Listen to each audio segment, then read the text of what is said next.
মাত্র ১ কাপ ময়দা দিয়ে এতটা পারফেক্ট আর এত মজার লাড্ডু বানিয়েছি। আজকের ভিডিওতে তোমাদেরকে দেখাবো সহজ একটা রেসিপি, যা একবার ট্রাই করলে তোমাদের বারবার বানাতে ইচ্ছা করবে।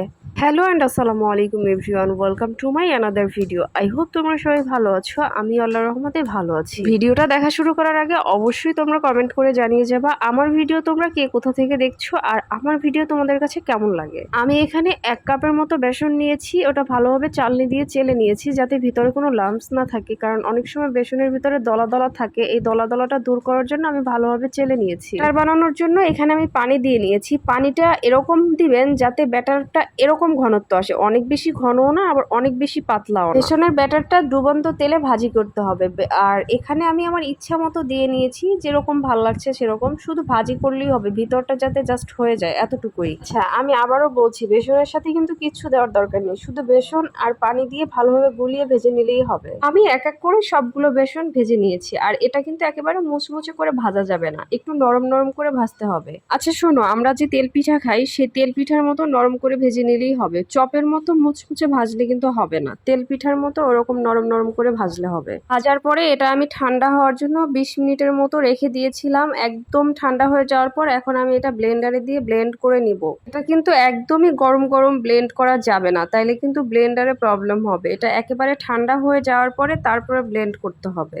আমি ২০ সেকেন্ডের মতো ব্লেন্ড করে নিয়েছি। এটা একদম বেশি ব্লেন্ড করা যাবে না, তাহলে একদম মিহি হয়ে যাবে। ঠিক এরকম পর্যায়ে নামাই নিতে হবে, এতটুকু ব্লেন্ড করলেই হবে। জাস্ট ২০ সেকেন্ডের মতো ব্লেন্ড করলেই পারফেক্ট হয়ে যাবে। ব্লেন্ড করা শেষ করে আমি এখানে শিরা বানিয়ে নিচ্ছি। আমি ১ কাপ ময়দার জন্য ১ কাপ চিনি দিয়েছি আর ২ কাপের মতো পানি দিয়েছি। কালারের জন্য আমি এখানে একটু রঙিন ফুড কালার ব্যবহার করেছি, রেড ফুড কালার। আপনারা চাইলে এটা স্কিপ করতে পারেন, কালার যে দিতেই হবে এমন কিছু না। কালারের জন্য এখানে স্বাদের কোনো পরিবর্তন আসবে না, জাস্ট দেখতে সুন্দর হয় যাতে, এজন্য আমি একটু কালার দিয়ে দিয়েছি।